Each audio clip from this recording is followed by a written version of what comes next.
நீங்கள் பார்த்து கொண்டிருப்பது உஸ்தாத் மதுரை முஜாஹித் மனம் கவரும் சொற்பொழிவு.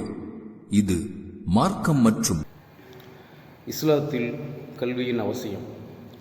அல்லாஹு தஆலா அவனுடைய வேதமான அல் குர்ஆனில் கல்வியின் அவசியத்தை வலியுறுத்தி பல அறிவுரைகளை அல்லாஹ் நமக்கு சொல்லி காட்டுகிறான்.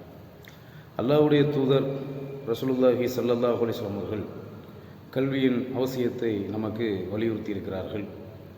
அல்லாஹு தஆலா அவனுடைய தூதர் நபிகள் நாயகம் ஸல்லல்லாஹு அலைஹி வஸல்லம் அவர்களுக்கு அல்லாஹ் இறக்கி வைத்த முதல் வகையான நபி அவர்கள் நபியாக்கப்பட்டு அவர்களுக்கு அல்லாஹ் இறக்கி வைத்த முதல் வகை கல்வியின் அவசியத்தை வலியுறுத்துவதாக இருக்கிறது. சூரா அலக் 96வது சூறாவில் முதல் 5 வசனங்கள் தான் நபிகள் நாயகம் ஸல்லல்லாஹு அலைஹி வஸல்லம் அவர்களுக்கு முதலில் அல்லாஹ் அருளிய அல்லாஹ் இறக்கி வைத்த வகை. அந்த முதல் வகையான 5 ஆயத்துக்கள், இக்ரா பிஸ்மி ரப்பிக்கல் லதீ ஹலக் ஹலக்கல் இன்சான மின் அலக் இக்ரா வ ரப்புக்கல் அக்ரம் அல்லதீ அல்லம பில் கலம் அல்லமல் இன்சான மாலம் யஅலம். இந்த 5 வசனங்களுமே கல்வியின் முக்கியத்துவத்தை நமக்கு அறிவுறுத்துகிறது. ஓதுவீராக, படிப்பீராக, படைத்த உமது இறைவனின் பெயரை கொண்டு நீர் படிப்பீராக.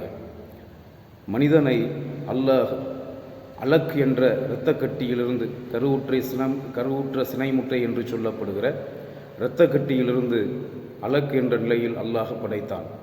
படிப்பீராக, உமது இறைவன் மிக கண்ணியமானவன், அவனே எழுதுகோலை கொண்டு எழுத கற்றுக் கொடுத்தான். இன்னும் மனிதனுக்கு அவன் அறியாதவற்றையெல்லாம் அல்லாஹ் கற்றுக் கொடுத்தான். இந்த 5 வசனங்கள் அலக் சூறாவில் இருக்கக்கூடிய 1 முதல் 5 வசனங்கள் கல்வியின் முக்கியத்துவத்தையும் கல்வியின் அவசியத்தையும் வலியுறுத்துகிறது. படிப்பீராக முதல் ஆயத்து நபி அவர்களுக்கு இறக்கப்பட்ட அந்த முதல் வகையில் முதல் ஆயத்தே படைத்த உமது இறைவனின் பெயரை கொண்டு நீர் படிப்பீராக என்ற வசனம் இறக்கப்பட்டது. அந்த படிப்பீராக, ஓதுவீராக என்ற அந்த ஒரு வசனத்தின் மூலமாக ஒட்டுமொத்த கல்வியும் ஒட்டுமொத்த கல்வித்துறையும் அந்த ஒரு வசனத்தில் அடைந்து விடுகிறது, ஒரு வசனத்தில் அடங்கி விடுகிறது. இரண்டாவது, மனிதனை அல்லாஹ் கருவுற்ற சினைமுற்றை என்று சொல்லப்படுகிற இரத்தக்கட்டி என்று சொல்லப்படுகிற அந்த இரத்தக்கட்டி அரபியிலே அலக் என்று சொல்லப்படுகிறது.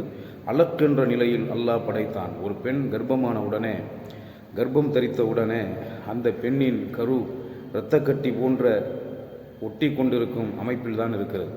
திரும்ப படிப்பீராக, உமது இறைவன் கண்ணியமானவன், எழுதுகோலை கொண்டு அவனே எழுத கற்றுக் கொடுத்தான். நாம் பேனாவை பிடித்து எழுதுகோலை பிடித்து எழுதுகிறோம் என்று சொன்னால் அது எல்லாம் அல்லாஹ் நமக்கு கற்றுக் கொடுத்தது.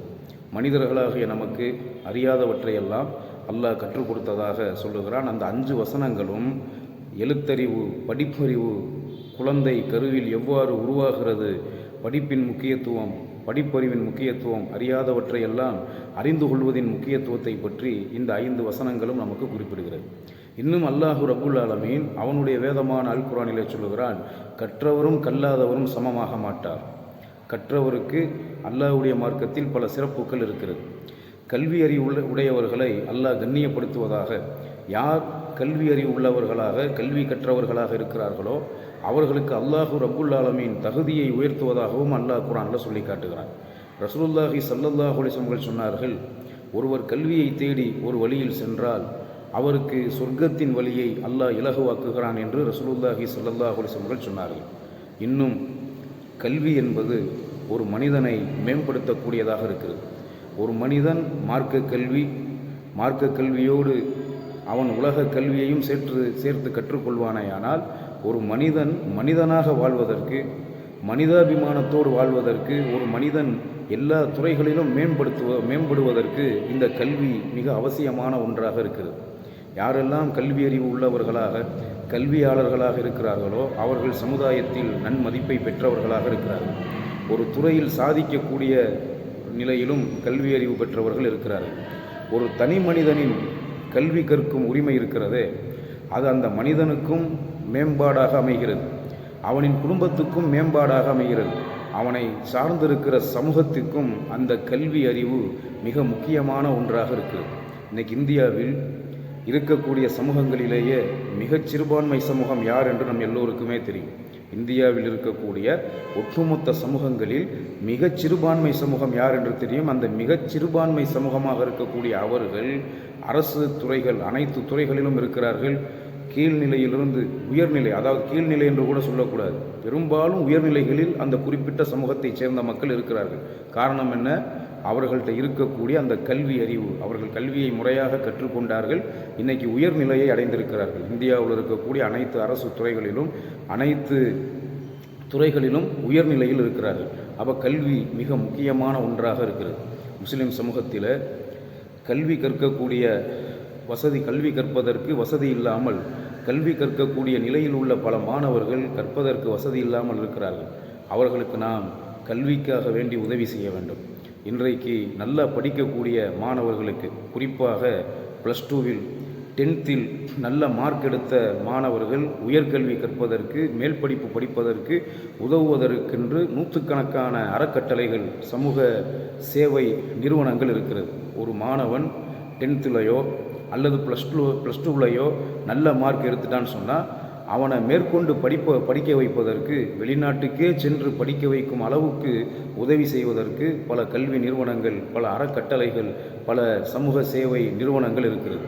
ஆனால் அதே நேரத்தில் முஸ்லிம் சமூகத்தில் மார்க்கு குறைவாக +2லையோ அல்லது 10லையோ மதிப்பெண் குறைவாக எடுத்த மாணவர்களுக்கு உதவி செய்வதற்கு சமூகத்தில் எந்த நிறுவனமும் கிடையாது, எந்த அறக்கட்டளையும் கிடையாது. நாம் மதிப்பெண்ணை வைத்து ஒரு மாணவனுக்கு உதவி செய்வது, ஒரு மாணவன் +2வில் நல்ல மார்க் எடுத்துட்டான்னு சொன்னால் அவனுக்கு வழியை உதவுவதற்கு பல நிறுவனங்கள் இருக்கிறது. ஆனால் ஒரு மாணவன் +2 எக்ஸாம் எழுதி மார்க்கு குறைவாக எடுத்திருப்பானே, ஆனால் வெறும் பாஸ் ஆகியிருப்பான், மார்க்கு குறைவாக எடுத்திருப்பான். ஆனால் அவனுக்கு படிக்க வேண்டும் என்ற ஆசை இருக்கும், உயர்கல்வி கற்க வேண்டும் என்ற ஆசை இருக்கும், அதற்குண்டான ஆர்வம் இருக்கும், எல்லா விதமான அறிவும் இருக்கும். மார்க்கு குறைந்திருக்கிறது, மதிப்பெண்கள் குறைந்திருக்கிறது என்ற ஒரே காரணத்துக்காக அந்த ஏழை மாணவனுக்கு உதவுவதற்கு பெரும்பாலும் யாரும் முன் வருவது கிடையாது. அப்போ மார்க்கு நல்லா எடுத்த பிள்ளைங்களுக்கு, மார்க்கு நிறைய எடுத்த பசங்களுக்கு உதவி செய்கிறதுக்கு தான் பல நிறுவனங்கள் இருக்கிறது. தனிப்பட்ட முறையில் பல பேர் உதவி செய்வதும் அதுக்காகத்தான் உதவி செய்கிறாங்க. ஆனால் மார்க்கு குறைவாக எடுத்து நாம் மேற்படிப்பு படிக்க வேண்டும், சாதிக்க வேண்டும் என்று அறிவுறுக்கக்கூடிய, படிப்புல ஆர்வம் இருக்கக்கூடிய பல மாணவர்கள் மதிப்பெண் குறைந்திருக்கிற ஒரே காரணத்துக்காக சமூகத்தில் புறக்கணிக்கப்படுகிறார்கள் என்று சொன்னால், அவர்களுக்கு கல்விக்காக, உயர்கல்வி கற்பதற்கு உதவி செய்வதற்கு யாரும் முன் வருவது கிடையாது. அதான் புறக்கணிக்கப்படுகிறார்கள் என்று நாம் சொல்கிறோம். அப்போ நாம் மதிப்பெண் குறைந்த மாணவர்கள், அதாவது +2வில் குறைவான மார்க் எடுத்திருக்காங்களே, அந்த மாணவர்களுக்கு படிக்க வேண்டும் என்ற ஆர்வம் இருக்கக்கூடிய மாணவர்களுக்கு நாம் கண்டிப்பாக உதவி செய்ய வேண்டும். கல்விக்காக நாம் செய்யக்கூடிய உதவி இருக்கிறதே, அந்த உதவி நாம் மரணித்த பிறகு அல்லாஹ்விடத்தில் கிடைக்கக்கூடிய நன்மையாக இருக்கிறது. நபி அவர்கள் சொன்னார்கள், ஒரு மனிதன் இறந்து விட்டால் எல்லா அமல்களும் நின்று விடுகிறது, 3 நற்செயல்களுக்கு மட்டும் மரணத்துக்கு பிறகும் கூலி கிடைக்கிறது. அப்போ இஸ்லாத்தில் எந்த ஒரு அமலை செஞ்சாலும், எப்பேற்பட்ட ஒரு மிக பெரும் இபாதத்துகளை செய்தாலும் மௌத்தா போயிட்டால் எந்த இபாதத்துக்கும் நன்மை கிடைக்காது. 3 செயல்களுக்கு மௌத்துக்கு அப்புறம் கூலி கிடைக்குது. ஒன்று நிரந்தர தர்மம், சதக்கத்துல் ஜாரியா என்று சொல்லப்படுகிற நிரந்தர தர்மம். இன்னொன்று இல்முன் நாஃபியா என்று சொல்லப்படுகிற பயனுள்ள கல்வி. 3வது மரணித்த அந்த மனிதருக்காக வேண்டி அல்லாஹ்விடத்தில் பிரார்த்திக்கக்கூடிய நல்ல பிள்ளைகளின் பிரார்த்தனை. இந்த 3க்கும் தான் நிலையான தர்மம், பலனுள்ள கல்வி, இறந்தவருக்காக பிரார்த்திக்கக்கூடிய நல்ல பிள்ளைகளின் பிரார்த்தனை. இந்த 3க்கும் ஒரு மனிதன் இறந்த பிறகு கூட அவனுக்கு நன்மை கிடைப்பதாக நபி அவர்கள் சொன்னார்கள். நாம் ஏழை பிள்ளைகளுக்கு, நல்லா படிக்க வேண்டும் என்ற ஆர்வமுள்ள பிள்ளைகளுக்கு, ஏழை பிள்ளைகளுக்கு நாம் நிதி உதவி செய்து, படிப்புக்காக உதவி செய்து, நாம் செய்த உதவியின் மூலமாக ஒரு ஏழ்மையான குடும்பத்தைச் சேர்ந்த முஸ்லீம் சமூகத்தில் உள்ள மாணவனோ மாணவியோ படித்து நல்ல நிலைமைக்கு அவங்க வந்துட்டாங்கன்னு சொன்னால் நமக்கு கிடைக்கக்கூடிய நன்மை என்ன? மௌத்து. ஏன்னா பலனுள்ள, இன்றைக்கி இருக்கக்கூடிய எல்லா கல்வியும் பலனுள்ள கல்வி. இந்த சினிமா சம்மந்தப்பட்ட, இசை சம்மந்தப்பட்ட கல்வியை தவிர மீதி, அதாவது ஜோசியம், சினிமா, இசை, இது சம்மந்தப்பட்ட கல்வியை தவிர மீதி இருக்கக்கூடிய எல்லா கல்வியும் பயனுள்ள கல்வி. அப்போ எந்த ஒரு கல்விக்கு நாம் உதவி செஞ்சாலும், கல்வி கற்பதற்கு ஒரு ஏழை மாணவனுக்கோ மாணவிக்கோ நாம் உதவி செய்தால் நமக்கு இல்முன் நாஃபியா என்ற அந்த பலனுள்ள கல்வி கற்றுக்கொள்வதற்கு உதவி செய்த ஒரு நன்மையை நாம் மௌத்தா போன பிறகும் அல்லாஹ் நமக்கு தரக்கூடியவனாக இருக்கிறான்.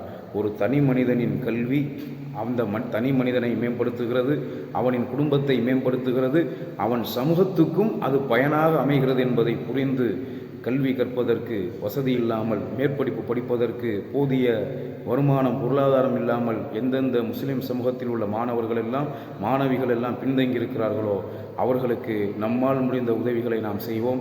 எல்லாம் அல்ல அல்லாஹ் அதற்கு அருள் புரிவானாக. வாஹிரு தாவானா அனில் ஹம்துலில்லாஹி ரப்பில் ஆலமீன்.